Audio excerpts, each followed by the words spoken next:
She ran away from the billionaire CEO's wedding only to be found years later with his son.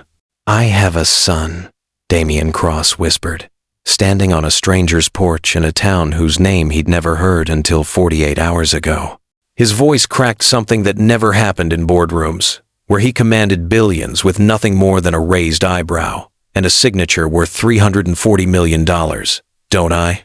Through the screen door, Isla Monroe, no, Isla Bennett now, she'd changed it legally for $127 at the county clerk's office, felt her carefully constructed world collapse. 5 years of running. 5 years of secrets. 5 years of telling herself at 2:47 a.m. when she couldn't sleep that she'd made the right choice. All of it ending in 3 words she couldn't take back. "Yes, you do."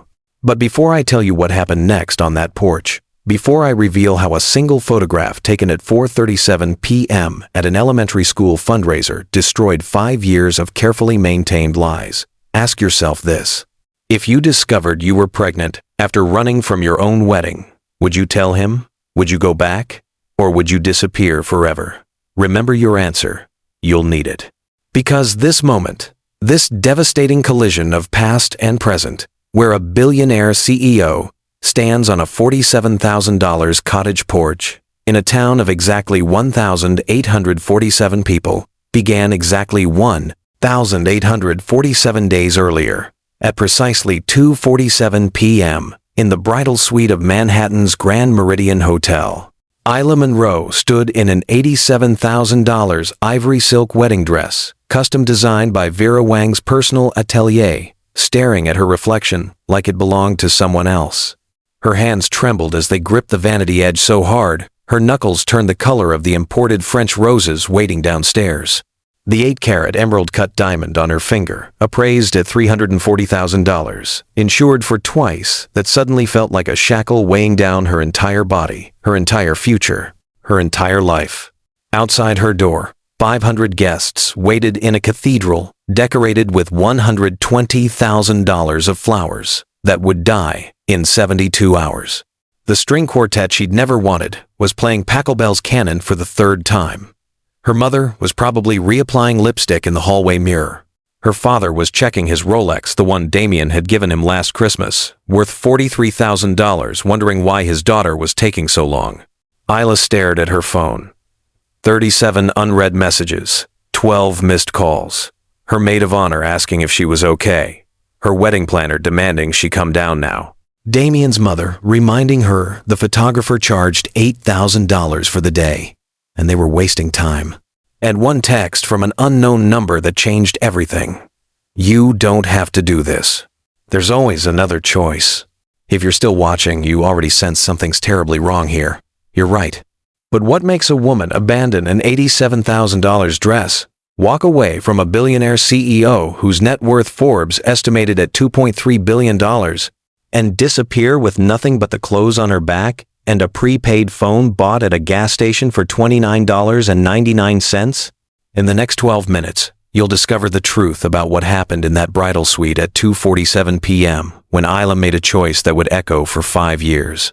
You'll learn about the decision she made 6 weeks later when 2 pink lines appeared on a pregnancy test in a bathroom 73 miles from anyone who knew her name.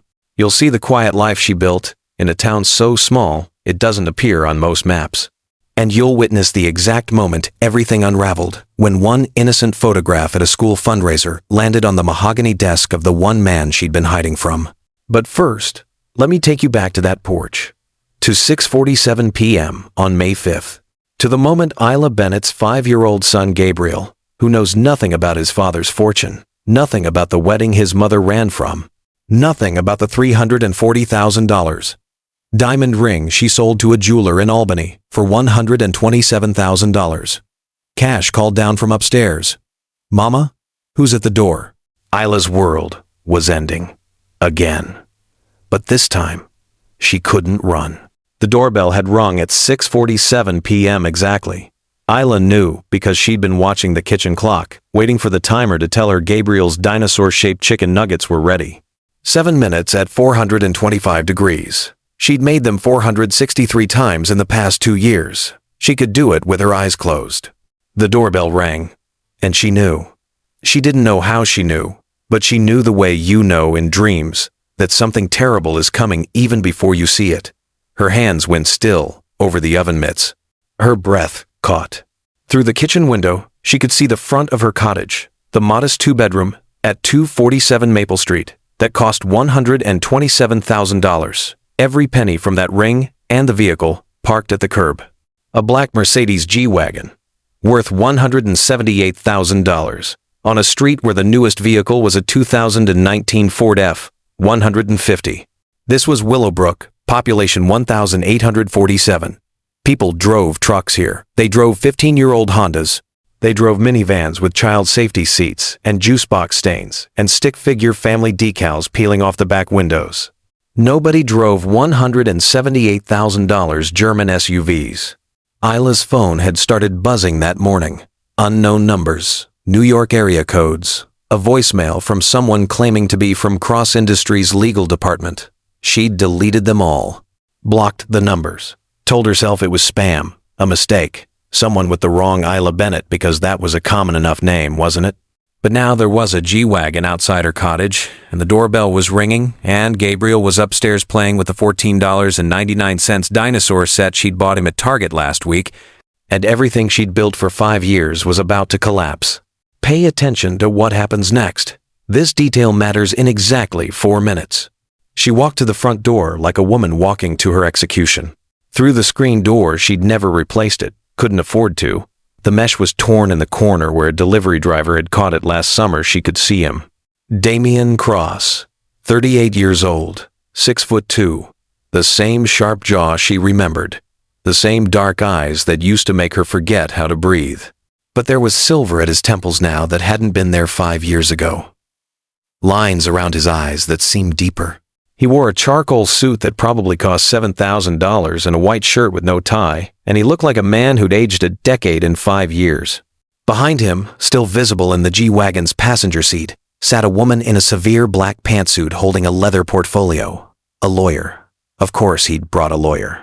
"Hello, Isla," Damien said. His voice was exactly the same, low, measured. The voice that had proposed to her in front of 500 people at a charity gala at the Metropolitan Museum of Art, getting down on one knee while cameras flashed and people applauded, and she felt like she was drowning in champagne and roses and expectations. "We need to talk." Isla's hands gripped the door frame. She didn't open the screen door. "How did you find me?" "A photograph," he said simply. "From a school fundraiser. It was in the local paper. Someone recognized you. It spread." Of course it did.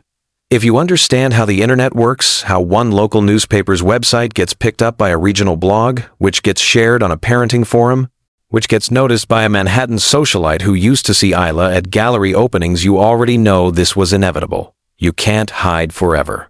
Not in the age of facial recognition and reverse image search and people who have nothing better to do than play detective in comment sections. "What do you want?" Isla asked, though she already knew. "You probably already know too." Damien's jaw tightened, his hands clenched at his sides, then released. When he spoke, his voice was barely above a whisper, but it cut through the evening air like a knife through silk.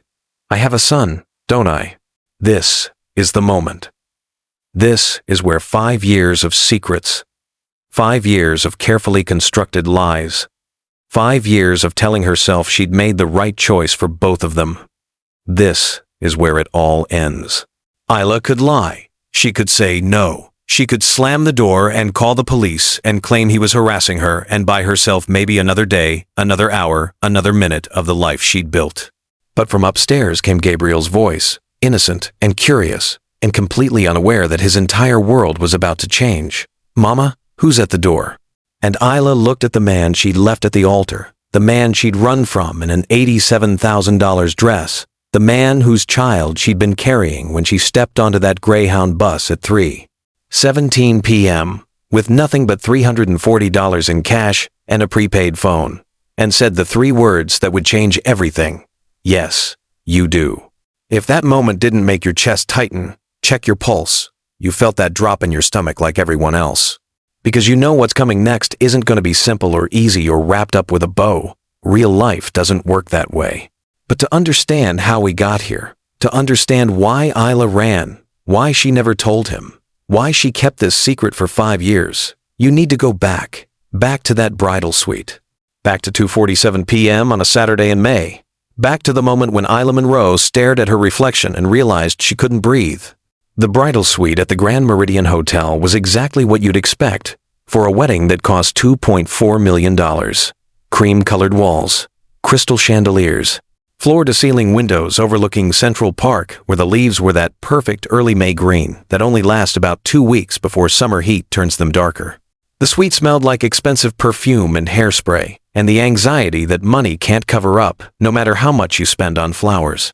Isla's reflection stared back at her from a mirror framed in gold leaf. The dress was perfect. The makeup was perfect.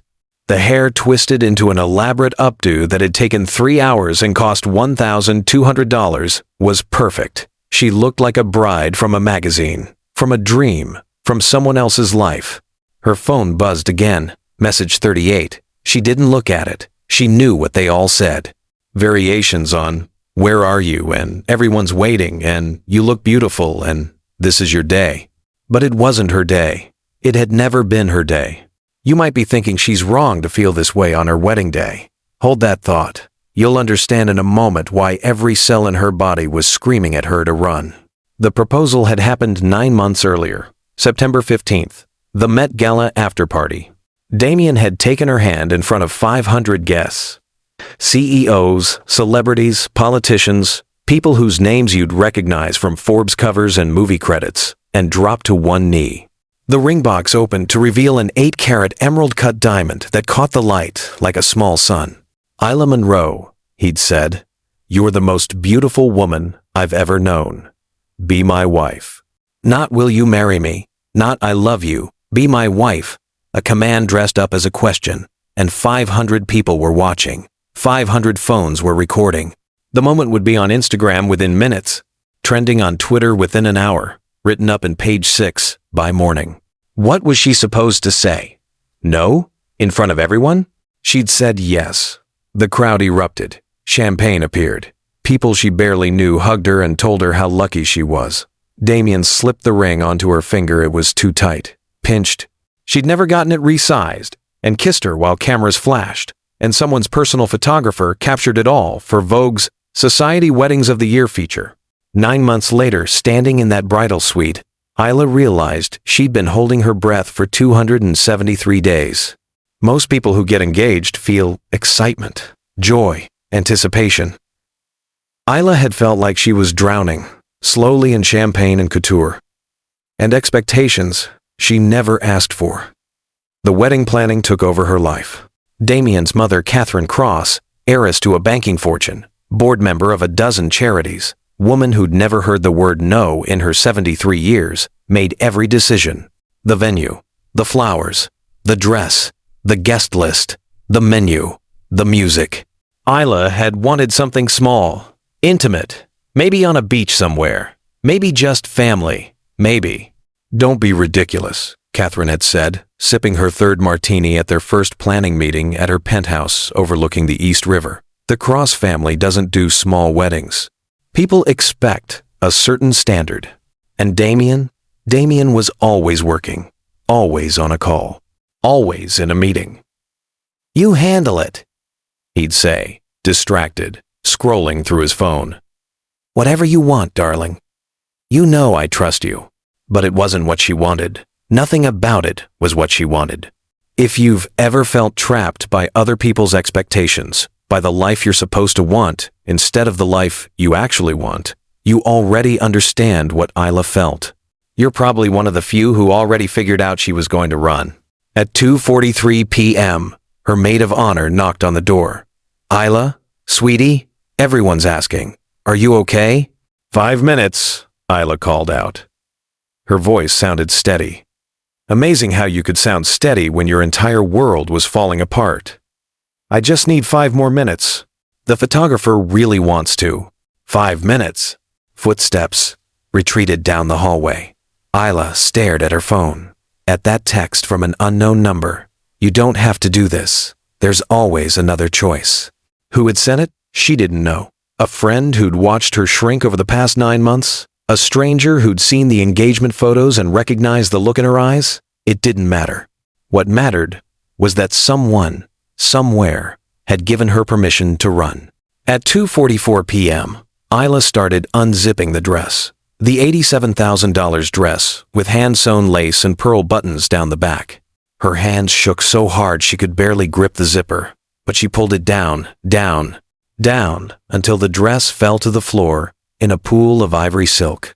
She stepped out of it, left it there, grabbed the jeans and sweater she'd arrived in that morning. They were hanging in the closet, waiting for after the reception when she and Damien were supposed to leave for their honeymoon in Santorini. First-class tickets, Fernal for 10 days, at a cliffside villa. At 2:45 p.m., she wiped off her makeup with hotel hand towels. Not all of it. Enough that she didn't look like a bride anymore. Pulled her hair out of the elaborate updo. It fell around her shoulders in waves that smelled like hairspray and roses and someone else's dream. At 2:46 p.m., she grabbed her purse, checked her wallet, $340 cash. A debit card linked to her personal account, $4,000 that her grandmother had left her when she died. Her phone. Her ID. At 2:47 p.m., Isla Monroe opened the window. The bridal suite was on the 18th floor, but there was a fire escape. She'd noticed it that morning when she arrived. You always notice the exits when you're planning to run. She climbed out the window in her jeans and a cream sweater, leaving behind an $87,000 dress, a $340,000 ring still sitting on the vanity, and 500 guests who would spend the next hour wondering where the bride went. The cathedral bells started ringing at 2:50 p.m. The ceremony was supposed to start at 3 p.m., but Isla was already 3 blocks away, climbing onto a Greyhound bus heading north. She paid $27 for a ticket to Albany. The bus smelled like diesel and cleaning products and freedom. She sat in the back, next to a window, and watched Manhattan disappear behind her. The skyline got smaller, the buildings got shorter, the sky got bigger. At 3 p.m., when she was supposed to be walking down the aisle, Isla was crossing the George Washington Bridge, and for the first time in 9 months, she could breathe. Housekeeping found the dress at 4:15 p.m., just sitting there. The most expensive abandoned laundry in the Grand Meridian's history. They called the wedding planner. The wedding planner called Catherine Cross. Catherine called Damien, who was standing at the altar in his $7,000 Tom Ford suit, checking his watch, wondering why his bride was late. You probably want to know what happened next at the cathedral. How Damien reacted. What he told the guests. How the wedding that was supposed to be featured in Vogue became the scandal that dominated page 6 for 3 weeks. But that story can wait. Because right now, 6 weeks after Isla stepped off that bus in Albany with $313 left in cash and checked into a $49 a night motel that smelled like mildew and cigarettes right now, something more important is happening. Something that would change everything. Isla woke up at 6:23 a.m. in her studio apartment, above a bookstore in Pine Haven, a town in the Adirondacks with a population of 847. The studio cost $600 a month. It had thin walls that let her hear her neighbors' TV shows, and a radiator that rattled like it was trying to escape, and one window that looked out over Main Street, where nothing ever happened. She'd found a job at the bookstore downstairs. $12.50 an hour. She shelved books and made coffee, and learned the names of the regulars who came in every Tuesday for the Mystery Book Club. She went by Isla Bennett now. Bennett was her mother's maiden name. She'd gotten a new driver's license at the DMV for $23, a new library card, a new life in a town where nobody knew she'd left a billionaire at the altar. But that morning, 6 weeks and 2 days after she'd climbed out that window, Isla woke up and immediately ran to the bathroom. Morning sickness, it turned out, wasn't just in the morning. It was 6:23 a.m. and 11:47 a.m. and 3:15 p.m. and sometimes all night. She'd been ignoring it for 2 weeks, telling herself it was stress, bad food, the flu, anything except what her body was screaming at her to acknowledge. At 9:30 a.m., after her shift at the bookstore, Isla drove 23 miles to a pharmacy in the next town over. Not the CVS in Pine Haven, where the pharmacist knew her name. Not anywhere someone might recognize her. She paid $19.99 for a pregnancy test, the generic kind, not the expensive digital one, and drove back to Pine Haven with it burning a hole in her purse. She took the test in the bathroom of her studio at 2:37 p.m. The instructions said to wait 3 minutes.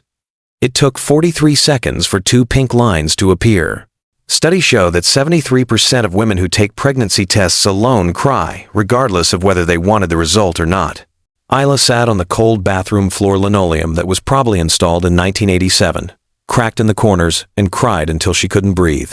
She was pregnant, 6 weeks pregnant probably, which meant it had happened right before the wedding, maybe the night of the rehearsal dinner at Daniel, the Michelin-starred restaurant where Damien had ordered the $400 tasting menu, and she'd barely eaten anything because her dress needed to fit perfectly the next day.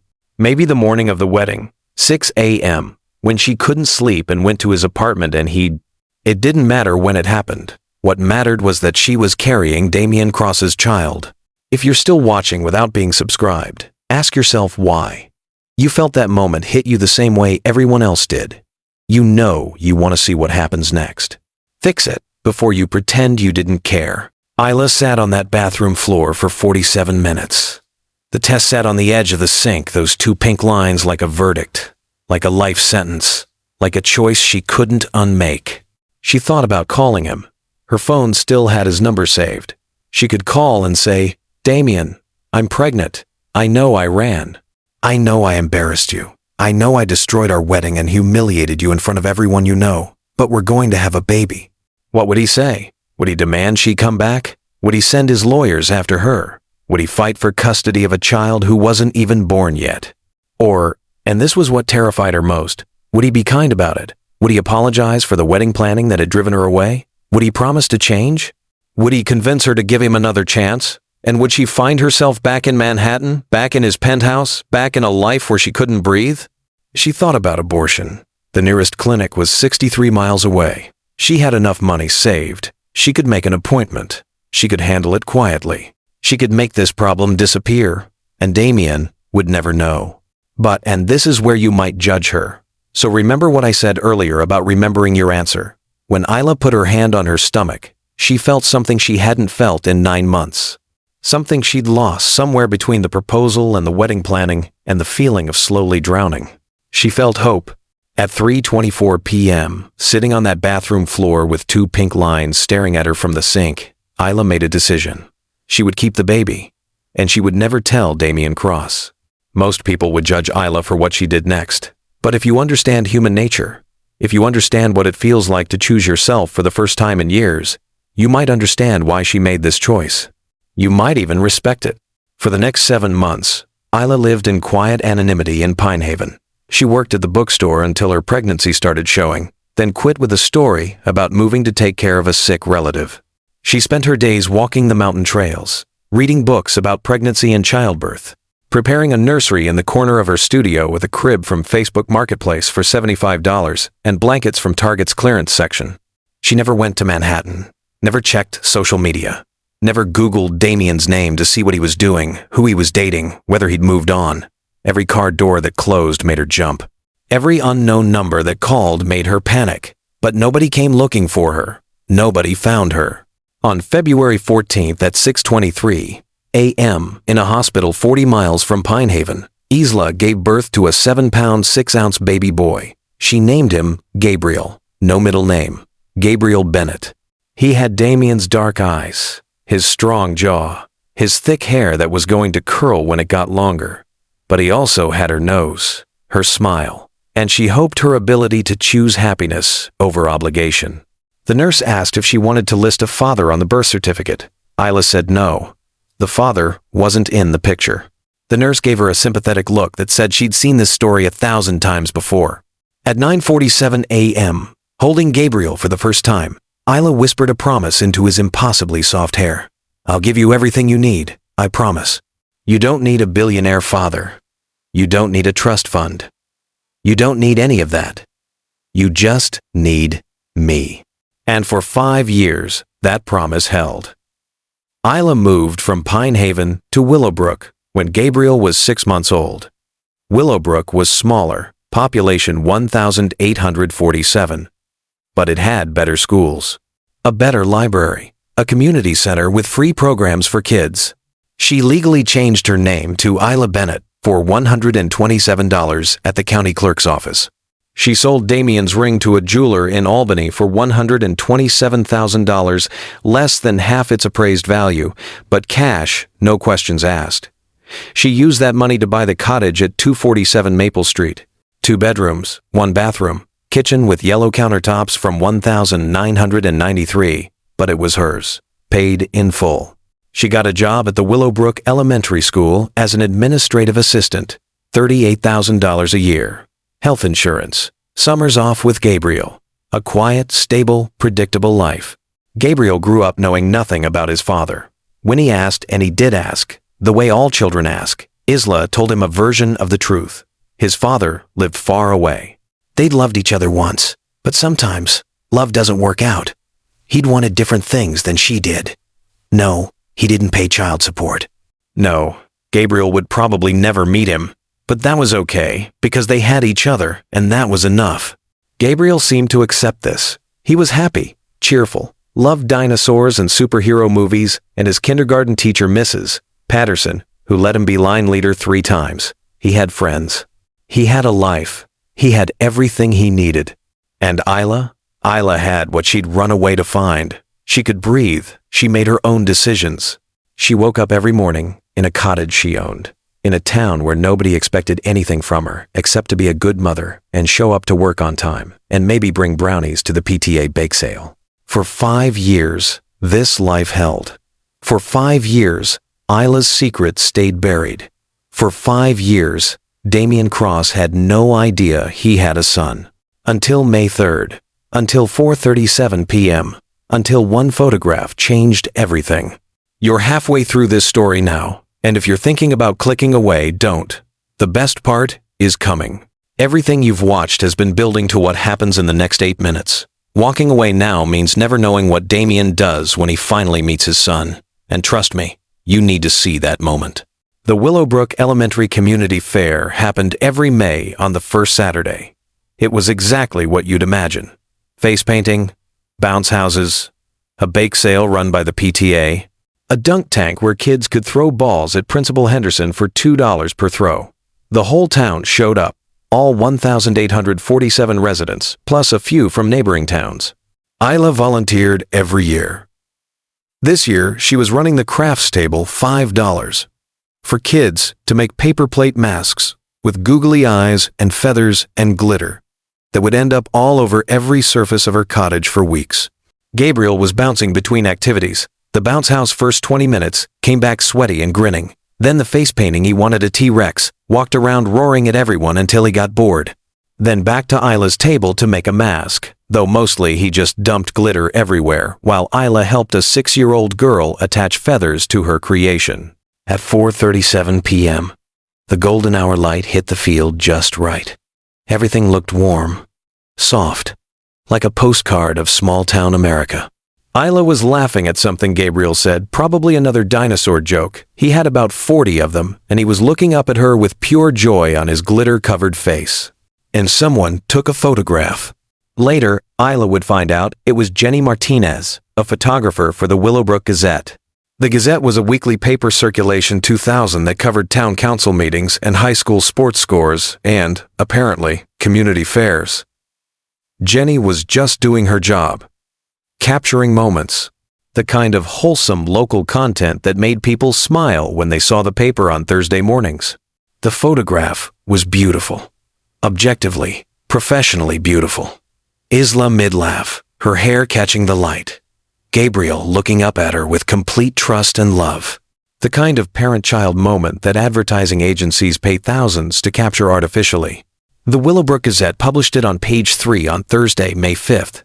Community comes together for annual elementary fair. Jenny Martinez's byline. The photo credited. Nothing unusual. Nothing suspicious. Just a nice picture of a mother and her son. But the Gazette, like most small-town newspapers trying to survive in 2025, had a website. And that website got maybe 300 visits a week from people checking obituaries and school lunch menus and whether the library was open on Sundays.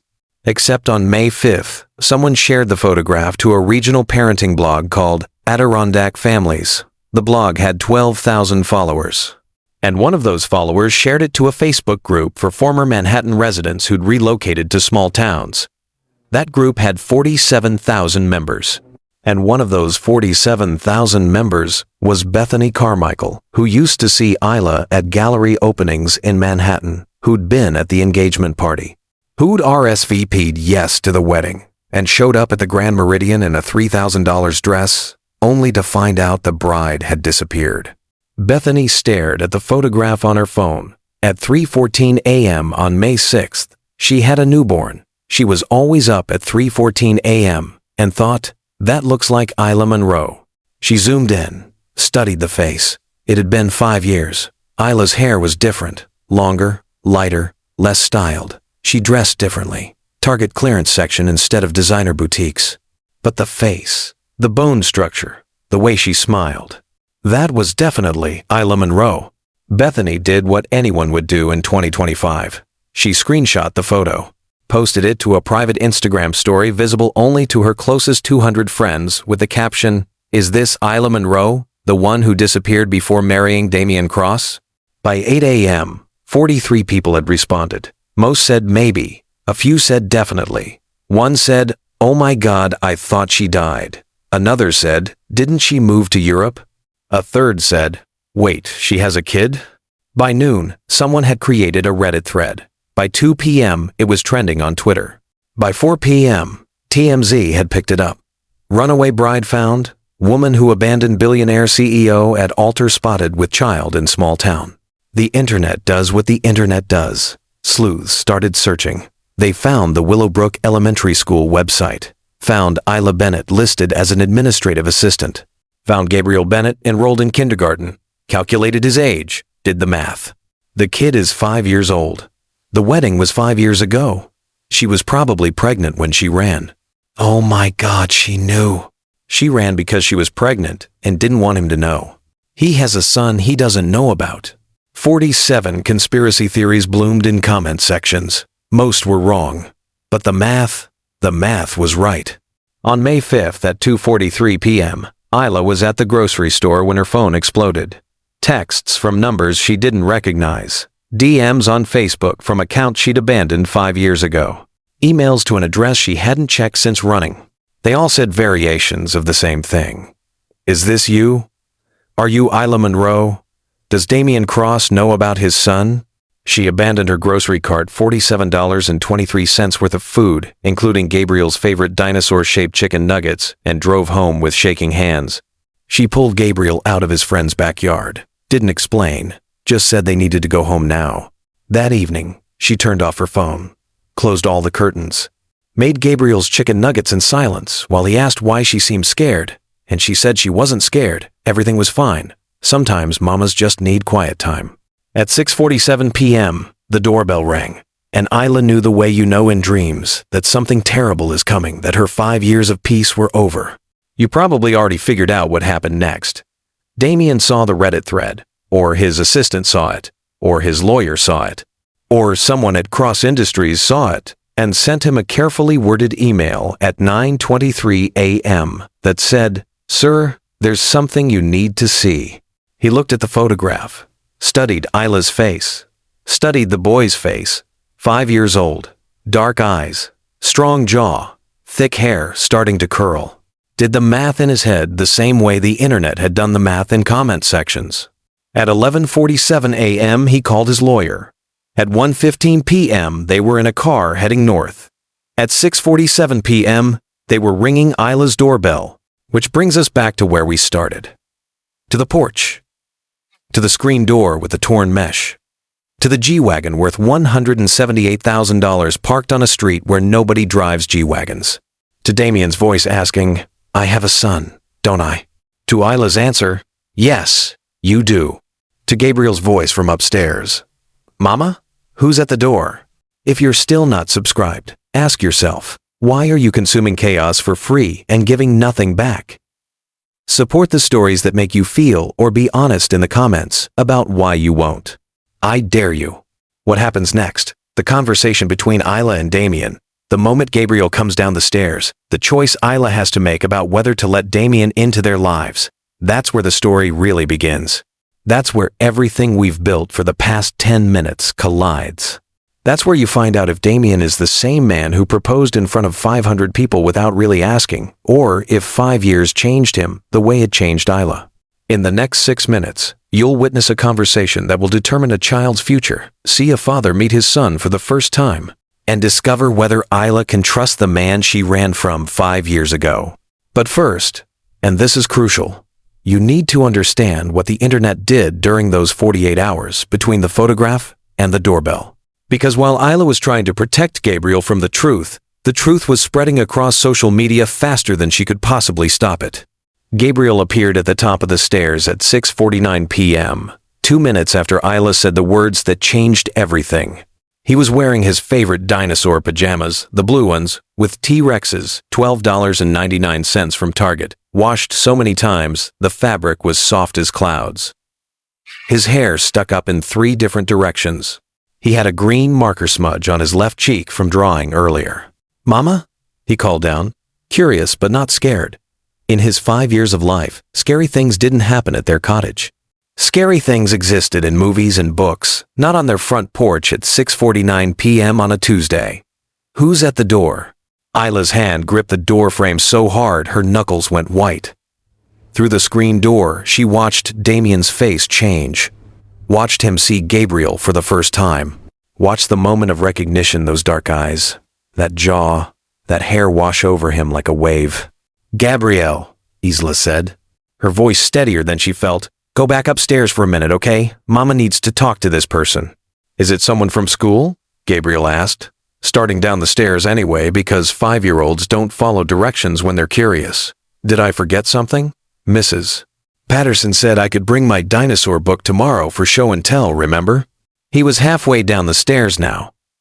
Close enough that Damien could see his face clearly. Could see his own features reflected in a 5-year-old's face. Could do the math that the internet had already done, that Isla had known for 5 years, that was written in every line of Gabriel's bone structure. Damien's hand went to his mouth, his eyes filled with something Isla couldn't quite read. Shock, grief, wonder, rage, all of it at once. When he spoke, his voice cracked on the first word. "He's mine." It wasn't a question.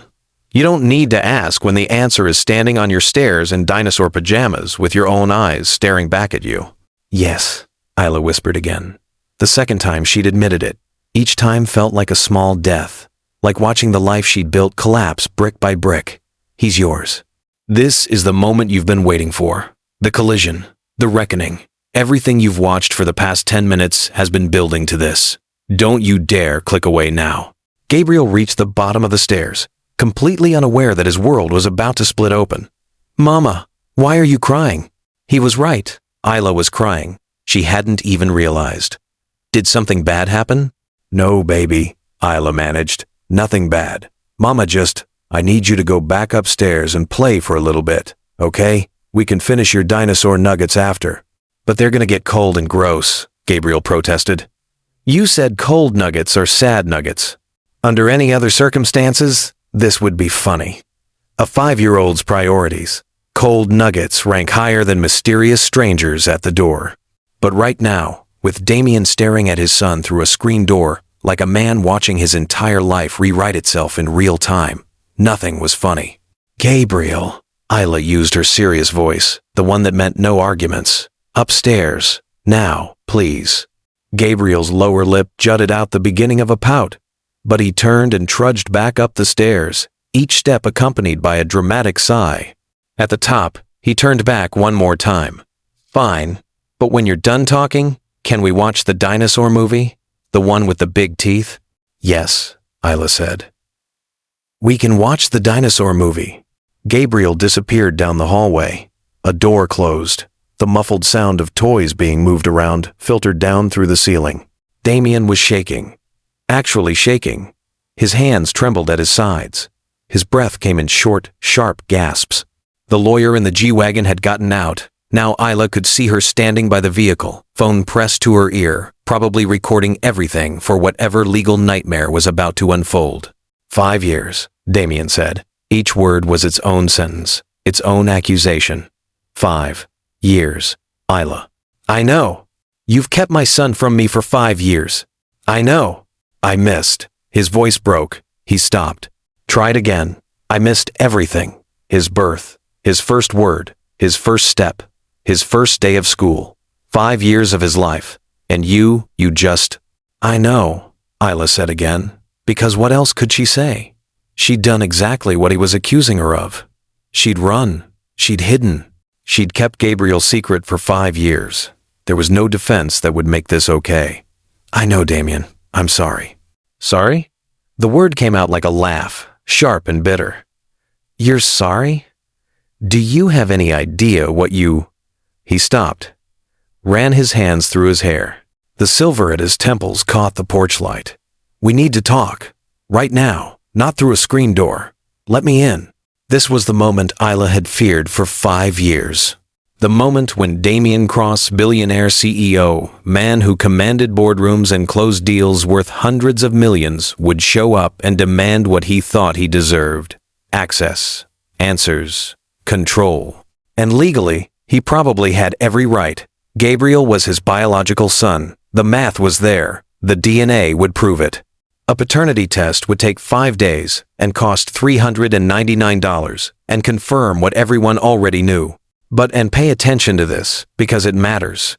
Isla had spent 5 years being Gabriel's mother. 5 years of 2 a.m. fevers and scraped knees and bedtime stories and holding him when he had nightmares. 5 years of being enough, of proving you didn't need a billionaire's bank account to raise a happy child. 5 years of choices and sacrifices and love that couldn't be measured in dollars.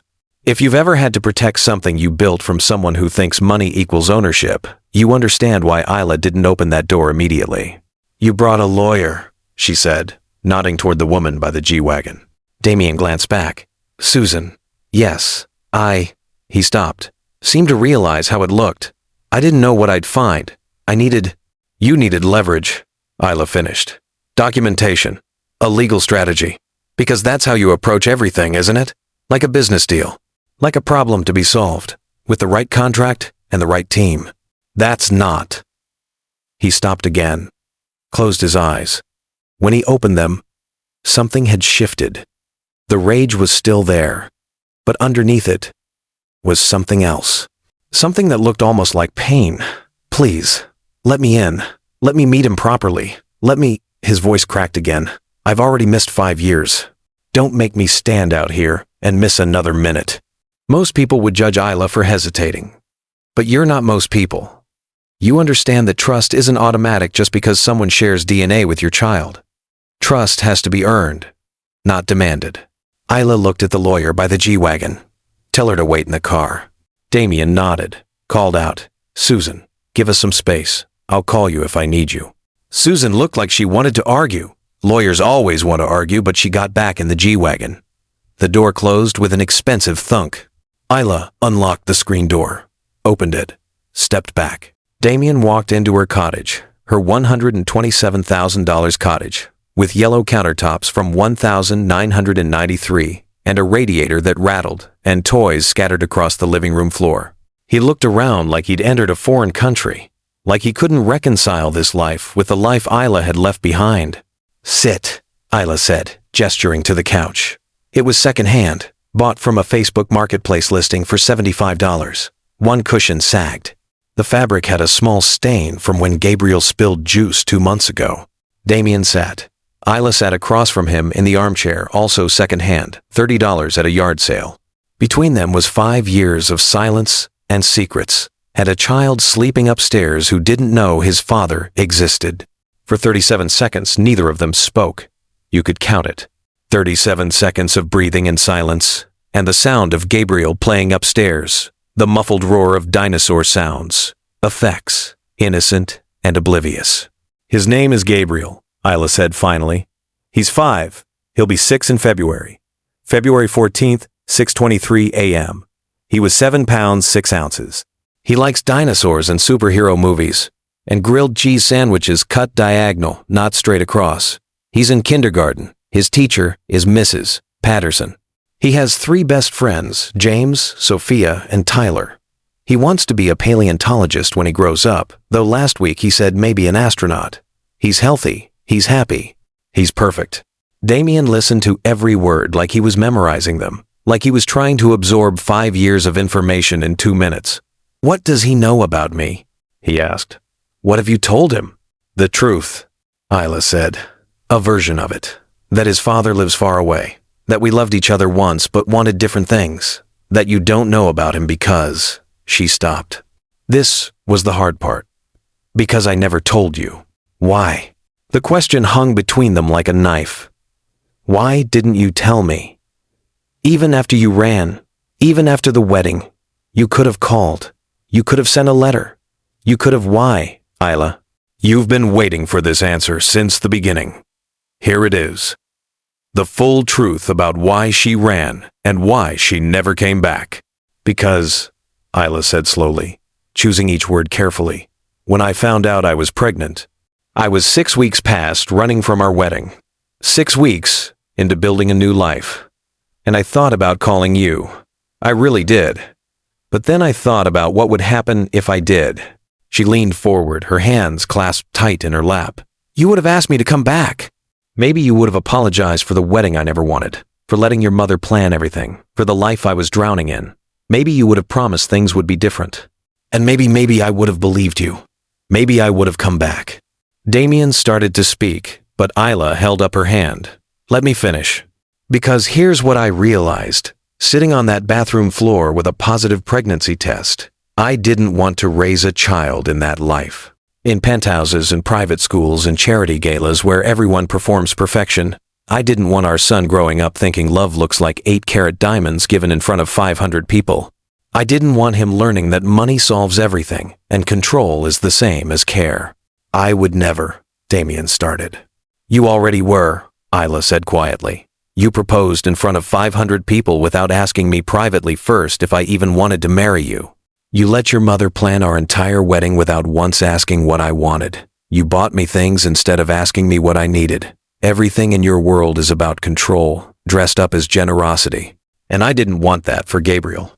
The silence after this was different, heavier. Damien sat back against the sagging couch cushion and stared at his hands. "You're right," he said finally. "About all of it. You're absolutely right. If that admission surprised you, you're not paying attention. Because here's what the internet didn't know during those 48 hours of speculation and conspiracy theories. Damien Cross had spent 5 years changing. You're about to see a transformation that most people don't believe is possible. If you think people can't change, stay watching. If you think they can, subscribe and prove you have faith in redemption." "After you left," Damien said, still staring at his hands, "I spent 3 weeks trying to find you. I hired investigators. I checked hospitals, airports, bus stations. I thought maybe you were hurt, or kidnapped. He laughed, bitter. "It never occurred to me you just left because you wanted to, because you chose to. When I finally accepted you weren't coming back, I spent another month being angry, furious. I told everyone you were unstable, irrational. I made myself the victim of your cruelty. It was easier than admitting I'd driven you away." Isla watched him carefully. This wasn't the Damien she remembered. The Damien never admitted fault, never showed weakness, never spoke in past tense about his own failures. But 6 months after the wedding, he continued. "I was at a board meeting. We were discussing a merger $400 million deal. My CFO disagreed with my approach. And I said, God, this isn't a discussion. It's my decision. Execute it." He looked up at Isla now. "And my CFO quit. Right there. Sent his resignation that afternoon. 37 years with the company, and he quit because I'd become someone he didn't respect. Someone who treated people like chess pieces instead of human beings. That same week, I got a letter from my mother. She was upset about some charity event. I don't even remember what. But she ended the letter with, 'You've become hard, Damien. Winning everything has made you lose yourself.' Pattern break. Even billionaires' mothers deliver hard truths via handwritten letters when their sons need to hear them. So I did something I'd never done before," Damien said. "I went to therapy, not because I thought I needed it, because I was angry and wanted someone to agree I was right, that everyone else was the problem." Isla leaned back. "What did the therapist say?" "Dr. Chen, she didn't agree. She spent our first 3 sessions just listening. Then she asked me one question. When was the last time someone told you no, and you actually listened? I couldn't answer, because the answer was never. Nobody tells billionaires no, and when they do, we find ways to ignore them, or replace them, or make them irrelevant. He stood up, walked to the window, looked out at the quiet street where the G-Wagon sat like a spaceship among trucks and minivans. I spent 18 months in therapy, twice a week, learning to hear no, learning to ask instead of demand, learning that control isn't the same as connection. I restructured cross industries, changed our company values, started actually listening to employees instead of just commanding them, gave up board positions on 3 companies because I realized I was collecting power like trophies, donated $100 million to organizations that help women leave controlling relationships. He stopped, turned back to Isla, because I finally understood that's what I'd been, controlling, and you'd been right to run. This is the part where you decide whether you believe him, whether people can actually change, whether 18 months of therapy and self-reflection can transform a man who proposed in front of 500 people into someone who asks permission instead of assuming consent. Your answer matters for what happens next. I never remarried, Damien said, never even dated seriously, because Dr. Chen asked me another question. What are you looking for in a partner? And I realized I'd never asked myself that. I'd proposed to you because you were beautiful and intelligent and everyone expected it, because it was the next item on the successful billionaire checklist. Not because I'd taken time to understand what partnership actually means. He came back to the couch, sat down, looked at Isla with eyes that seemed older than they had 5 years ago. So here's what I'm asking. Not demanding. Asking. Can I meet my son? Can I be part of his life? I'm not asking you to come back to Manhattan. I'm not asking you to marry me. I'm not even asking you to forgive me, though I hope someday you might. I'm asking for a chance to be Gabriel's father. Isla felt something crack in her chest, not breaking cracking, like ice on a frozen lake when spring comes. The tiniest shift from solid to liquid, from closed to possible. What does that look like, she asked. Being Gabriel's father? I don't know, Damien admitted. I've never done this before. I'll make mistakes. I'll probably do everything wrong at first, but I want to try. I want Saturday visits, or Wednesday dinners, or whatever schedule works for Gabriel. I want to take him to museums and teach him about whatever 5-year-olds want to learn. I want to be someone he can count on. Someone who shows up. He paused, and I swear to you, Isla, I will not use my money as a weapon. I won't try to take him from you. I won't sue for custody. I won't threaten you with lawyers. I'm asking, not demanding, because you're right. You've been his mother for 5 years. You've earned the right to set the terms. If you've watched this far and haven't subscribed, ask yourself what you're waiting for. This is the moment. This is where redemption either happens or doesn't. Be part of it. Click the button. Isla sat in her second-hand armchair and thought about the man who'd proposed in front of 500 people versus the man sitting on her sagging couch asking permission to meet his son. She thought about Gabriel upstairs, innocent and happy and unaware that his life was about to change. She thought about the future, the one where she kept saying no, and the one where she said maybe. Okay, she said finally. But we're doing this slowly, carefully. Gabriel doesn't know who you are yet. To him, you're just a friend, a new person. We don't tell him you're his father until he's ready to understand what that means. Damien nodded. Whatever you think is best. And if I say it's not working, if Gabriel seems upset or confused or hurt, you step back. No arguments, no lawyers. You trust my judgment as his mother. I will. I do. I promise. And you don't show up here in a G-Wagon throwing money around. Gabriel has a good life, a normal life. I won't let you make him feel like what we have isn't enough. Understood. Isla took a breath. Okay, you can meet him, right now. But remember, to him, you're just a visitor, a stranger. Don't expect him to feel anything special. Don't expect a moment. Just be normal. She called up the stairs. Gabriel, can you come down here? Please? Small feet thundered down the stairs. Gabriel appeared, still in his dinosaur pajamas, marker smudge still on his cheek. He looked at Damien with open curiosity, but no recognition.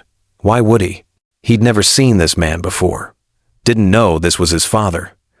Didn't know his life was pivoting on this moment. "Gabriel," Isla said gently. "This is Mr. Cross. He's an old friend of mine. From before you were born. He was nearby and wanted to say hello." "Hi," Gabriel said.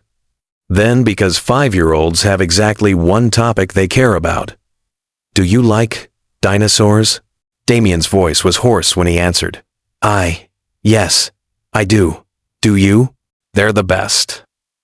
Gabriel launched into an explanation of his favorite dinosaurs, the T-Rex obviously, but also velociraptors and triceratops, and one called Ankylosaurus that had a club on its tail.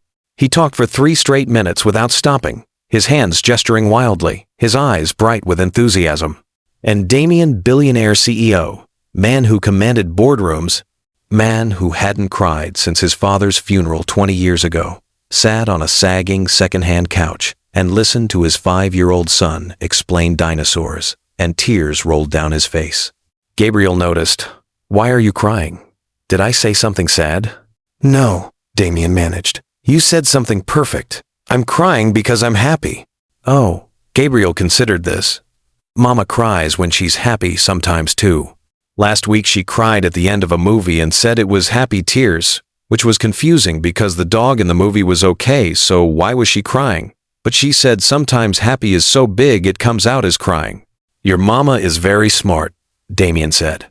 "I know," Gabriel agreed. "Then, do you want to see my dinosaur collection? I have 47 dinosaurs. Mama says that's enough, but I think you can never have too many dinosaurs." Isla watched her son take Damien's hand casual, trusting, the way children trust before the world teaches them suspicion, and lead him toward the stairs where 47 plastic dinosaurs waited to be introduced one by one. She watched Damien follow. This man who'd once commanded $400 million deals, now taking orders from a 5-year-old about which dinosaur should fight which dinosaur in an imaginary battle. And something in her chest that cracked from earlier opened a little wider. Maybe this could work. Maybe people really could change. Maybe Damien Cross had spent 5 years becoming someone different, someone better. Someone who could be Gabriel's father without being controlling or overwhelming or turning their quiet life into something performative and hollow. Maybe. You're watching this because you want to believe in second chances. You want to see if love, real love, not the performative kind, can grow from ashes. Subscribe if you're ready to see how this story ends. Walk away if you'd rather stay cynical. Your choice reveals who you are. For the next 47 minutes until 7:36 p.m., when Isla finally had to tell Damien it was Gabriel's bedtime. Gabriel showed Damien every dinosaur, explained their names and special features, made them fight epic battles, and assigned Damien the role of dinosaur referee, who had to decide which dinosaur won each match. Damien played along, asked questions, listened intently, made all the appropriate "wow" and "that's amazing" sounds that children require from adults. He didn't check his phone once, didn't mention work, didn't act like a billionaire who had better things to do. At 7:36 p.m., Isla appeared in the doorway. "Gabriel, bedtime." "No," Gabriel groaned. The universal protest of children everywhere. 5 more minutes? Nice try. You asked for 5 more minutes 20 minutes ago. Brush your teeth. I'll be up in a minute to read your story. Gabriel turned to Damien. "Do you know about teeth brushing? You have to brush for 2 whole minutes. Mama uses a timer. It's very serious." "Teeth brushing is very serious," Damien agreed, his voice still thick. "You should definitely listen to your mama." "Okay, bye, Mr. Cross. You can come back and see my dinosaurs again if you want." Gabriel ran upstairs. Isla heard the bathroom door close, the water run. The sounds of her normal life continuing, while everything underneath shifted and changed. Damien stood slowly, looked around Gabriel's room, the small bed with the dinosaur comforter, the bookshelf with worn picture books, the drawings taped to the walls, the life that cost so little money but held so much love. "Thank you," he said to Isla. "Thank you for letting me meet him. Thank you for—" His voice broke. "He's perfect. You did such a good job. Without me, without money, without any of the things I thought mattered.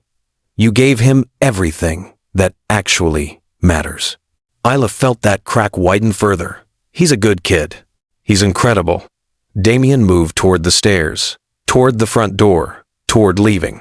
"Can I come back? Please? Whenever works for you. I'll drive up from Manhattan. 2 hours doesn't matter. I'll make it work." Isla thought about it. Thought about Gabriel's face when he was showing Damien his dinosaurs. Thought about Damien's tears. Thought about second chances and whether they were real or just wishful thinking. "Saturday," she said. 2 p.m. You can take him to the park for an hour. Just you and him. I'll wait here. And Damien," she caught his arm as he passed. "If you hurt him, if you disappoint him, if you make promises you don't keep, I will shut this down so fast. Do you understand? Gabriel's happiness matters more than your regret." "I understand," Damien said. "I won't let him down. I won't let you down." "We'll see," Isla said, "because trust isn't given in one evening. Trust is earned in 200 Saturdays and 43 broken promises that get kept anyway, and the slow, steady proof that words match actions." Saturday came. 2 p.m. exactly. Damien showed up in a rental Toyota Camry, not the G-Wagon. He wore jeans and a t-shirt, not a $7,000 suit. He'd followed instructions without being reminded. Small things, but small things matter when you're building trust from rubble. Gabriel was excited not because he understood this was his father, but because Mr. Cross had seemed really interested in dinosaurs and maybe they could go to the park and look for dinosaur bones, which Gabriel was certain existed everywhere if you just looked hard enough. Isla watched them walk down Maple Street together. Gabriel chattering, Damien listening. Two strangers beginning to build something that might eventually become family. What happened over the next 6 months? That's what you're really here for. That's the part where you find out if Damien's promises were real or just another performance. That's where Gabriel slowly, carefully, beautifully begins to understand who this man is. And that's where Isla has to decide whether the man who proposed in front of 500 people can ever become someone she might choose to love. The next 6 minutes will show you what real change looks like, what earned trust looks like, what family looks like when you build it slowly instead of demanding it instantly. If you're still not subscribed, you're choosing to watch this transformation alone instead of being part of a community that believes in it. Fix that now, before the best part happens. Saturday visits at 2 p.m. became routine. Week 1, the park. Looking for dinosaur bones that were actually interesting rocks. Gabriel found 7. Damien praised each one like it was an actual fossil. Week 2, the library. Gabriel checked out 6 books about dinosaurs. Damien read 3 of them that same afternoon, sitting on a bench while Gabriel climbed on the playground equipment. Week 3, ice cream. Gabriel got mint chocolate chip. Damien got vanilla, because that's what his father always got, and he realized he'd never actually asked himself what flavor he liked best. They sat on the curb outside the ice cream shop, 2 people worth $2.3 billion and $0 respectively, licking ice cream cones that cost $4.50 total, and Gabriel explained why mint chocolate chip was scientifically the best flavor. Week 4, rain. They couldn't go to the park, so they stayed at the cottage, built a dinosaur habitat out of cardboard boxes and markers. Damien had a conference call at 3 p.m., an actual emergency, a deal falling apart. He let it go to voicemail. The deal would either survive, or it wouldn't. Gabriel's cardboard T-Rex needed a cave, and that mattered more. You probably see where this is heading. Slow trust, steady presence. Promises kept not once, but 40 times, 50 times, 100 times. That's how you rebuild what was broken. Not with money or grand gestures, but with showing up at 2 p.m. every single Saturday for 6 months. By month 3, Gabriel started calling him Damien instead of Mr. Cross. Small shift. But shifts are how mountains move. By month 4, the Saturday visits expanded. Wednesday dinners. Damien would drive up after work, leave Manhattan at 4 p.m., arrive at 6 p.m., eat spaghetti with dinosaur-shaped meatballs, help with bath time, read bedtime stories, Drive back to Manhattan at 8:30 p.m. 4 hours of driving for 2 hours with Gabriel. He never complained. Never missed a Wednesday unless Gabriel was sick or had other plans. By month 5, there was an evening when Gabriel was drawing pictures at the kitchen table. He drew 3 figures, himself, Isla, and Damien. Labeled them carefully. Me, Mama, Damien. Not Mr. Cross. Not Mama's friend. Just Damien. Like he belonged there. Like he was part of their family. Isla found the picture later, folded in Gabriel's backpack. She stared at it for 17 minutes, sitting alone in her kitchen after Gabriel was asleep, trying to figure out what she felt. Because that crack in her chest had widened into something that might eventually become hope. Around month 5, something else happened. Something that would matter later. Isla found an envelope on her porch one morning. No note. Just an envelope containing legal documents and a deed. Damien had transferred ownership of her cottage from her name to a trust that would protect it forever. No matter what happened between them, Gabriel would always have this home. But here's the thing, and pay attention, because this reveals character Damien never mentioned it. Never said, "I bought you security, be grateful." Never used it as leverage. It was just there, quietly protecting them, the way real support works when it's not performative. Isla called him. "What is this? What's what?" Genuine confusion. The cottage deed. The trust. Silence on the line. Then, "You didn't read the documents correctly. The cottage was already yours. I just made sure it's protected from anything that might happen to my estate. I have enemies in business. I didn't want Gabriel's home to ever become collateral damage, but it's your home. I didn't buy it. I just protected it." And Isla realized this was what change looked like. Not grand gestures that required gratitude, quiet protection that expected nothing in return. Subscribe, or don't. But if you can't see the difference between control disguised as generosity and actual support, this story isn't going to land for you anyway. By month 6 October, leaves turning gold, the kind of autumn that makes even bad coffee taste philosophical. Something shifted. Gabriel had his school's autumn fair. Damien drove up. No invitation necessary. He just showed up because of course he did. It was a Thursday, and Gabriel might want him there. Gabriel's art project was on display. A family tree. Most kids had drawn traditional trees with branches for grandparents, parents, siblings. Gabriel had drawn something different.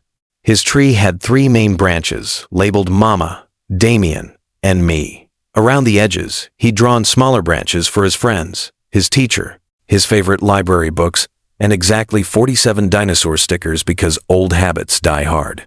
Isla and Damien stood in front of that family tree for a long time, not speaking. Around them, other parents commented on their children's projects, but neither of them heard anything except the sound of a 5-year-old's crayon lines rewriting their story.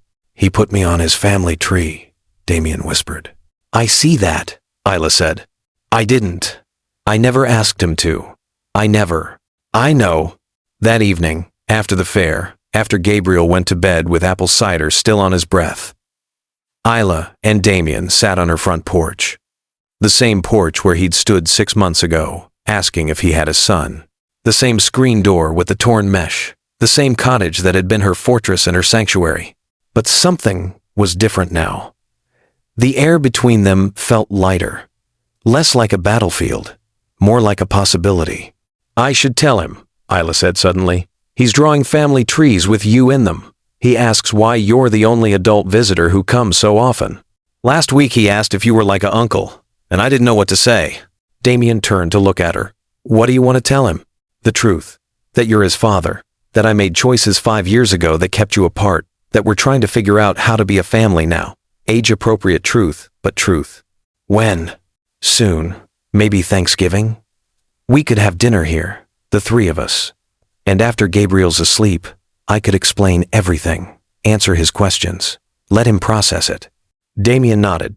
"Okay, whatever you think is best. I trust you." And there it was again. "I trust you." Words the old Damien would never have said, because the old Damien didn't trust anyone except himself. Thanksgiving came. Isla made turkey and mashed potatoes and green beans and store-bought pie because she'd never mastered pie crust no matter how many YouTube tutorials she watched. Damien showed up at 2 p.m. with sparkling cider and a bouquet of flowers from the grocery store. Not expensive florist roses, just daisies that cost $12.99. Gabriel insisted on saying grace. His version, "Thank you for food, and Mama and Damien and dinosaurs and no school tomorrow. Amen." They ate, they laughed, they had a completely normal family dinner that looked nothing like the performance meals Isla remembered from her time in Manhattan. No one cared that the turkey was slightly dry. No one commented on the mismatched plates. No one performed gratitude. They just felt it. After dinner, Gabriel helped clean up, which meant mostly getting in the way and eating leftover mashed potatoes with his hands, and then went upstairs to play while the adults finished dishes. "I'm going to tell him tonight," Isla said, scrubbing a plate, "after he's in bed. I'll tell him the whole story, and then tomorrow morning, you can come over, and we can talk to him together. Answer his questions. Let him feel whatever he needs to feel." "Okay," Damien said. "I'll be here, whatever time you call." At 7:30 p.m., after bath time and 2 stories and 3 requests for water, Gabriel was finally settled in bed. Isla sat on the edge of his mattress, the way she'd done every night for 5 years, and took a breath. "Gabriel, I need to tell you something important about Damien. Is he moving away?" Gabriel's eyes went wide with worry. "Because James's dad moved away last year, and James only sees him sometimes, and it makes him sad. I don't want Damien to move away." "No, baby, he's not moving away. Actually," Isla paused, "Damien is your father, your dad. That's why he comes to visit so much. That's why he's in your family tree." Gabriel blinked, processed. "But you said my dad lived far away." "He did. He does. In New York. But he didn't know about you before. I never told him. That was my choice. And it was maybe not the best choice. But now he knows, and he wants to be your dad. He wants to be part of your family. Is that okay with you?" 5-year-old logic is beautiful and simple and devastating. Gabriel thought for exactly 8 seconds. Then, "Does he love me?" "Yes," Isla said without hesitation. "He loves you very much." "Does he love you?" And this was harder. "I think he's trying to figure that out, and I'm trying to figure that out too. But he definitely loves you." "Okay, can he keep coming on Saturdays? Because we're building a really big dinosaur city, and it's not done yet." "Yes, he can keep coming on Saturdays, and Wednesdays, and probably other days too." "Good." Gabriel yawned. "Can I call him Dad instead of Damien?" "If you want to, you can call him whatever feels right." "Okay, I'm gonna call him Dad." Another yawn. "Mama, I'm tired now. Can you turn off the light?" And just like that, with the simplicity of a 5-year-old who accepts change better than adults ever do, Gabriel had a father. Not a stranger anymore. Not a visitor. Dad. If that moment didn't restore even a shred of your faith that things can work out, don't just smile at the screen. Subscribe. Show the algorithm that faith matters. Show yourself that you believe in stories where people get second chances and actually earn them. The next morning at 8:47 a.m., Damien's rental car pulled up outside. He'd stayed at a hotel 30 minutes away rather than driving back to Manhattan. When Gabriel came downstairs in his dinosaur pajamas and saw Damien on the porch, he ran to the door and said, without hesitation, without prompting, "Hi, Dad." Damien's face did something complicated. Tears and smiles and 5 years of grief releasing all at once. He knelt down. "Hi, Gabriel. Mama told me you're my dad. I think that's cool. Can we finish the dinosaur city today?" "Yes, absolutely. We can finish the dinosaur city." Gabriel hugged him, small arms around Damien's neck. Trust given simply because children forgive easier than adults. Because Gabriel had 6 months of Saturdays and Wednesdays as proof that this man showed up, and showing up matters more than explanations.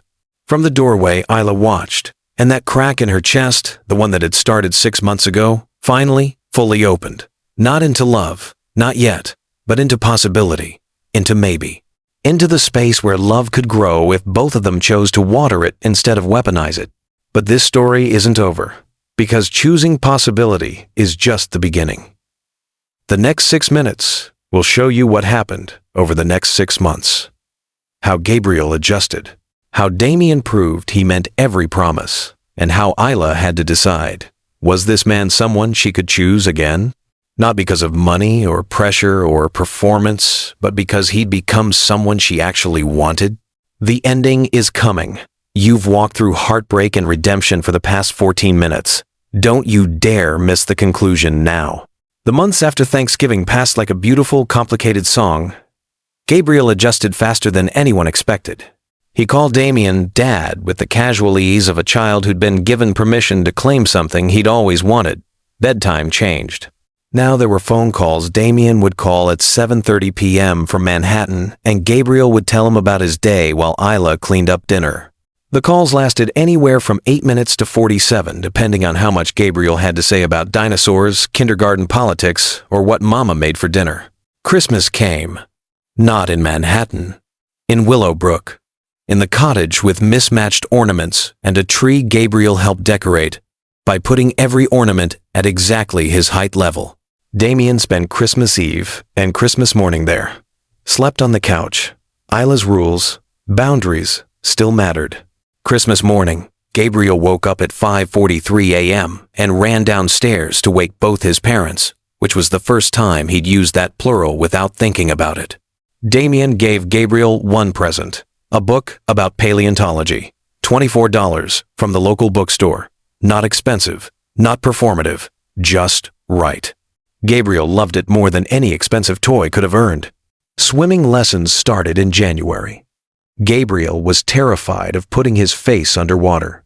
Damien came to every lesson, drove up on Tuesday evenings, 2 hours each way, sat on the pool deck with other parents, cheered when Gabriel finally dunked his head under for 3 whole seconds. Isla watched from the observation window and thought, this is what changed looks like. Not grand gestures. Showing up on Tuesday evenings for swimming lessons. February 14th, Gabriel's 6th birthday. They had a party at the cottage. 12 kids from kindergarten, pizza, dinosaur cake from the grocery store that cost $31.99. Simple. Loud. Perfect. Damien helped supervise the chaos, refereed disputes over toy ownership, cleaned up juice spills, and looked more relaxed than Isla had ever seen him. At one point, covered in cake frosting with 3 6-year-olds demanding he be the dinosaur they could all hunt, he caught her eye across the room and smiled. And Isla smiled back. Not polite, not performative, real. March brought the first time Gabriel called Isla and Damien together as my parents instead of Mama and Damien or Mama and Dad. He did it without thinking, telling his teacher about a hiking trip. My parents took me to the mountain and we saw 3 birds and a squirrel. The teacher mentioned it to Isla later, casual, not realizing the significance.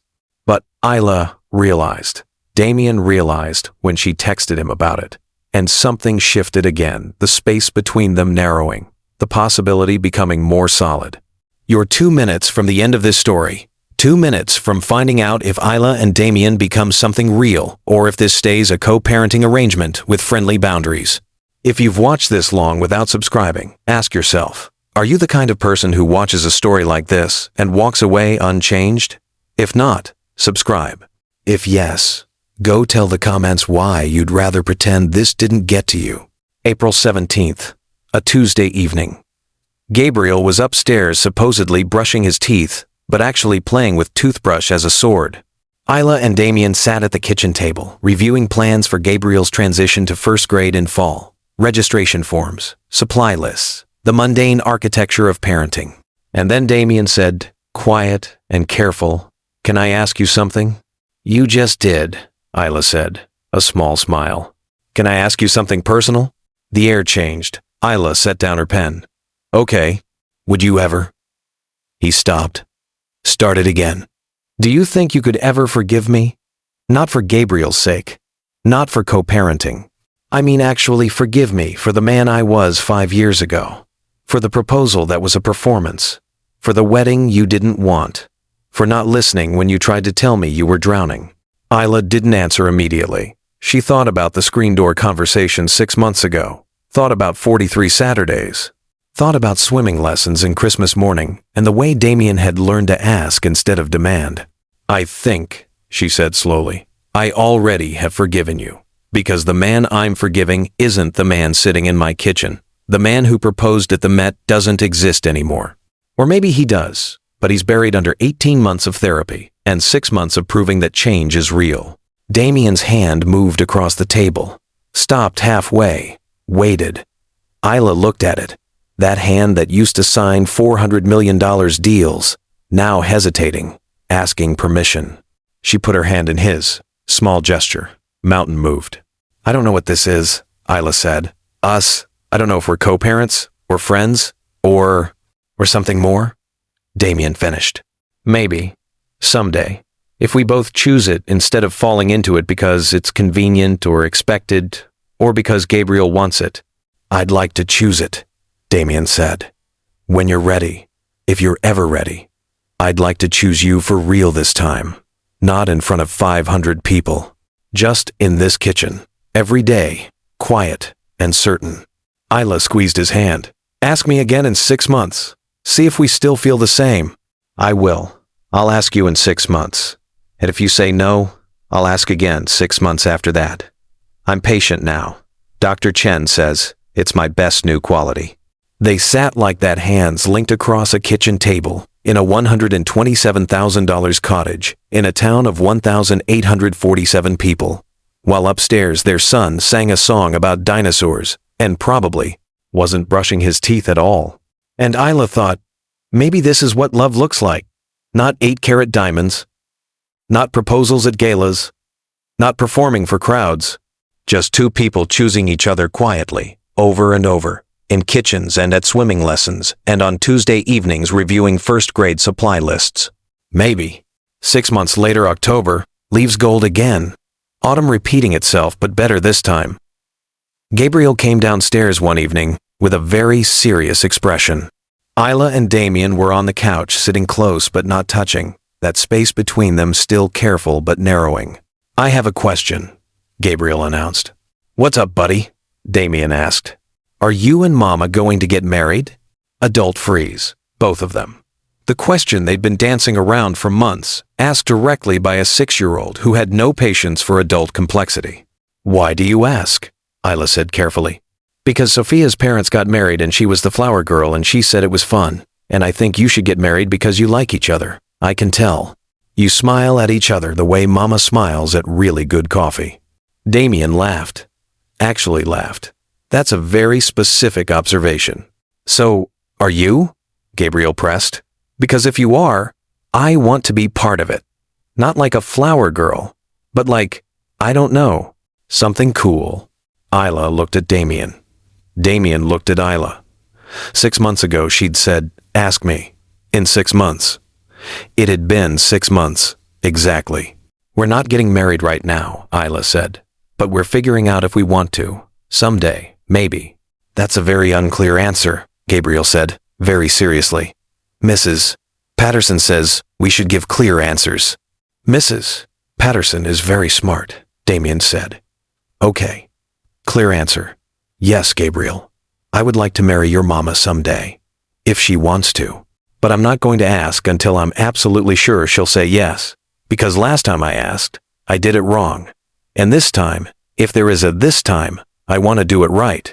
Gabriel considered this. How will you know she'll say yes? I won't, Damien admitted. That's scary. But some things are worth being scared about. Like swimming lessons, Gabriel said, nodding wisely.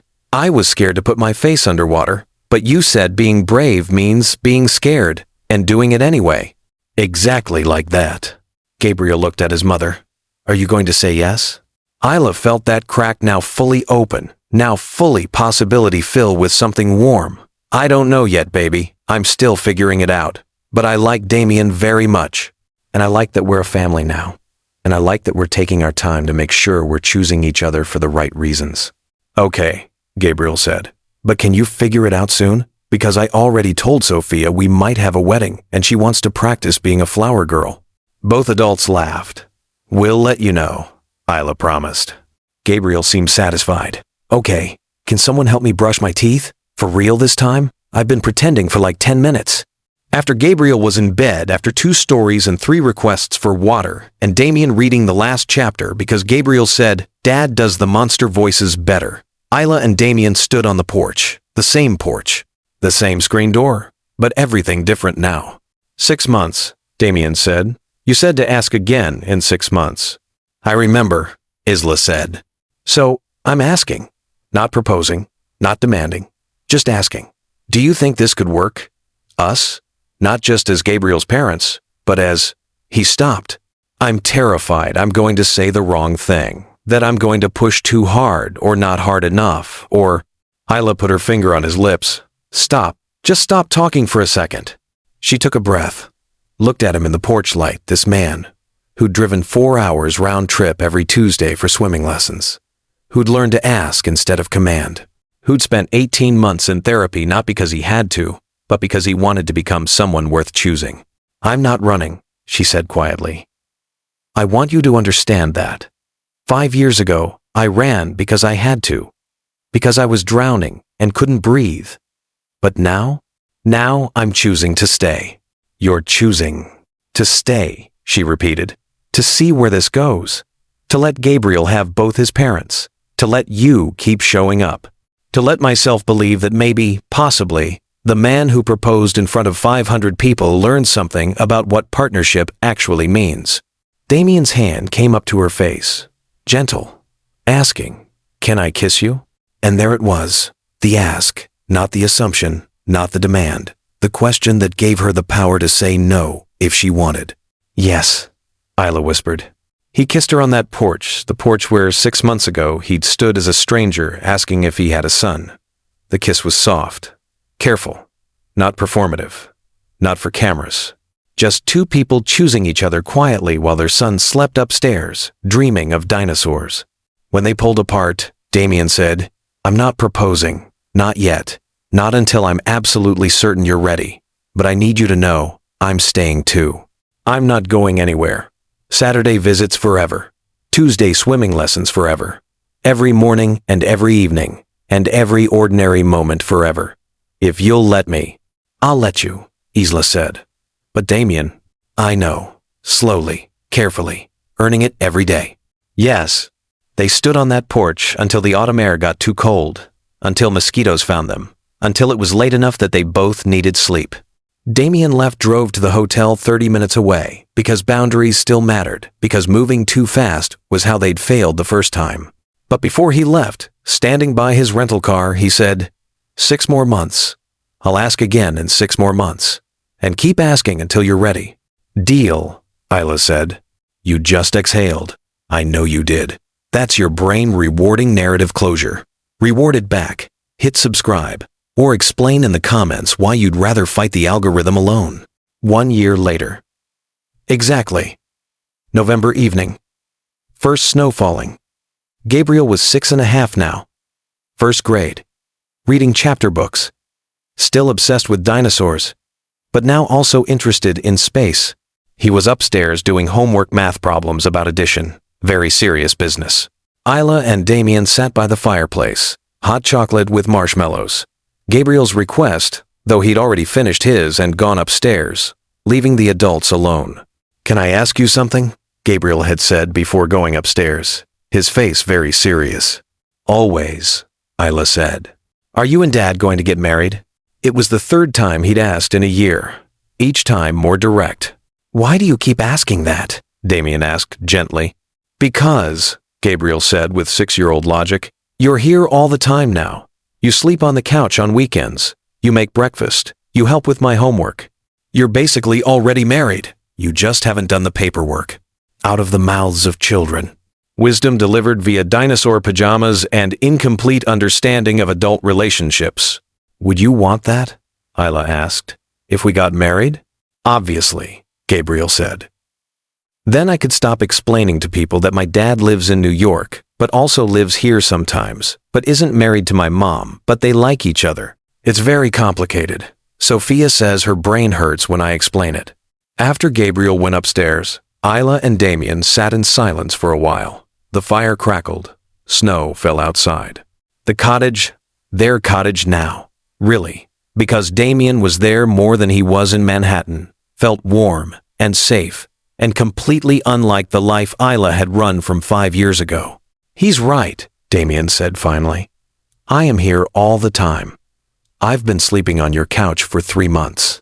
I have a toothbrush in your bathroom. My clothes in your closet. I'm here more than I'm in Manhattan." "I know. I sold the penthouse," he said quietly. "Last month. I didn't tell you, because I didn't want you to feel pressured. But I sold it, because I don't want to live there anymore. I want to live here. With you. With Gabriel. In this cottage with yellow countertops from 1993 and a radiator that rattles." Isla turned to look at him. "You sold your penthouse." "I sold my penthouse. Moved into a smaller apartment near the office for when I need to be in Manhattan for work. But Willowbrook, this cottage, you, and Gabriel, this is home now." "Damien, I'm not proposing," he said quickly. "I promised I wouldn't propose until you were ready. But I need you to know, I'm ready. Whenever you are, if you are.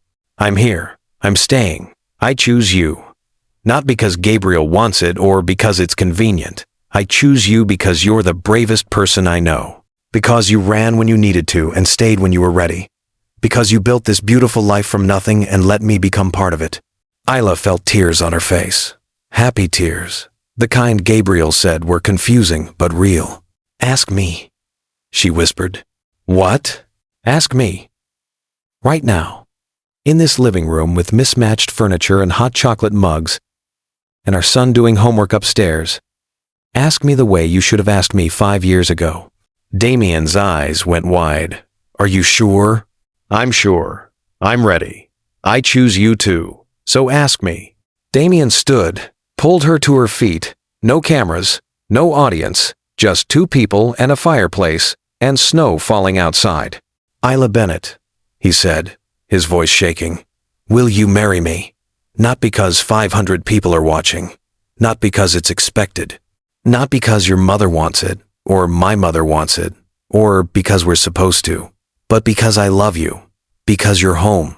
Because I want to keep choosing you every single day for the rest of my life."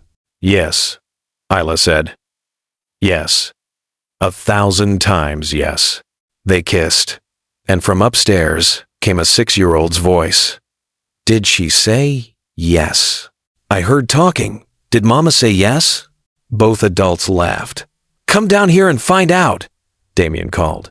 Gabriel thundered down the stairs, homework abandoned. "Did she? Did you?" "She said yes," Damien confirmed. Gabriel screamed. Actually screamed with joy. "I have to call Sophia. She's going to be so excited. She gets to be a flower girl. Can I be a ring bearer? That's cooler than a flower girl." While Gabriel called Sophia's house on the landline, explaining breathlessly to Sophia's confused mother that yes, his parents were getting married, yes, he knew they weren't married before. Yes, it was very exciting. Isla and Damien held each other in the living room. "I don't have a ring," Damien said. "I wanted to wait until you chose it. Together. Not an 8-carat thing I pick out to impress people. Something you actually want." "I don't need a ring," Isla said. "But when we do get one, let's go to that jewelry store in town. The one with the handmade pieces. Something simple. Something that means us." "Deal." From the kitchen, Gabriel was still talking. "And there's going to be a wedding, and I get to be part of it. And it's going to be so cool." "Should we tell him to calm down?" Damien asked. "Never," Isla said. "Let him be excited. Let this be exactly what it is. A 6-year-old celebrating his family. No performance. No pressure, just joy." "Just joy," Damien agreed. Before this ends, ask yourself, are you the kind of person who watches a story like this and walks away unchanged? If not, subscribe. If yes, well, you've made it this far. Maybe you're already changed and just don't want to admit it. 6 months later. May. Exactly 5 years since the photograph that started everything. Exactly 6 years since Isla ran from a wedding at the Grand Meridian. They got married in Willowbrook Community Park. 50 people. Gabriel's entire first-grade class. Isla's co-workers from the elementary school. Damien's employees, who'd watched him transform over the past 2 years. Dr. Chen was there. Gabriel had insisted on inviting Dad's feelings doctor because she'd helped make this possible. No $87,000 dress. Isla wore a simple white dress from a boutique in town. $347, perfect, hers. No 8-carat diamond. She wore a handmade ring from the local jeweler. White gold, small sapphire, $2,300. Chosen together. Gabriel was the ring bearer. Wore a suit he picked out himself, gray with a blue tie that matched his mother's ring. Took his job very seriously. Walked down the aisle holding the rings on a pillow like he was carrying the nuclear codes. Handed them over with a bow that he'd practiced 47 times. Sophia was the flower girl. Threw petals with abandon. Made it rain flowers. Gabriel whispered good job to her when she reached the front. Damien cried, didn't try to hide it. Stood at the altar, not an actual altar, just a space under an oak tree, and cried while Isla walked toward him. Not because 500 people were watching, because she'd chosen to come to him this time, instead of running away. The vows were simple. Written together, no performance, just truth. Isla promised to keep choosing him every day. To speak up when she couldn't breathe. To never run without talking first. Damien promised to listen before acting. To ask instead of demand. To remember that love is measured in Tuesday swimming lessons, not 8-carat diamonds. Gabriel, unprompted, stood up during the vows and said, I promise to keep being awesome and also to clean my room sometimes. Everyone laughed. The ceremony continued. They kissed when told to. Gabriel yelled, finally, because 6-year-olds have no filter. The reception was at the cottage. Backyard. String lights. Food from local restaurants. A dinosaur cake that cost $47.99 and made Gabriel cry happy tears. Dancing on grass. No $2.4 million budget. No performance. Just celebration. At one point, Damien and Gabriel stood together watching Isla dance with her mother. You know what's funny? Damien said to his son. What? 5 years ago, I thought I knew what success looked like. Big penthouse. Expensive wedding. Impressing people. But this, he gestured at the backyard, the cottage, the simple celebration. This is what success actually looks like. Because we're happy? Gabriel asked. Because we're happy, Damien confirmed. And because your mama taught me that running away from the wrong thing is sometimes the bravest choice you can make. She's pretty smart, Gabriel said seriously. The smartest, Damien agreed. That evening, after guests left, after Gabriel fell asleep in his clothes because he was too tired to change, after the cleanup was done and the cottage was quiet, Isla and Damien stood on their porch. The same porch, the same screen door, though. Damien had finally fixed the torn mesh as a wedding present because some things need repairing. We did it, Isla said. We did it. Damien agreed. Got married at a community park. Our 6-year-old made promises during our vows. Your aunt got drunk and told me embarrassing stories about you. It was perfect. It was perfect, Isla agreed. Nothing like the wedding at the Grand Meridian. Thank God for that. They stood in comfortable silence. Snow had fallen 6 months ago. Now it was spring.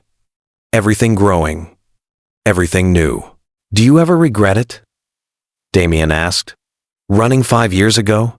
Keeping Gabriel's secret? All of it? Isla thought about it. Really thought. No, because if I hadn't run, you wouldn't have changed. And if you hadn't changed, we wouldn't have this. Sometimes you have to break everything to build something real. That's very philosophical. I've been practicing.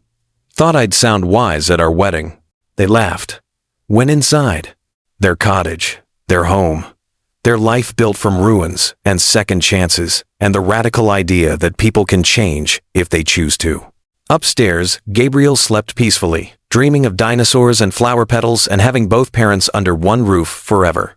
Downstairs, his parents held each other in the quiet dark, grateful for photographs that go viral, for second chances, for running away when you need to, and coming back when you're ready.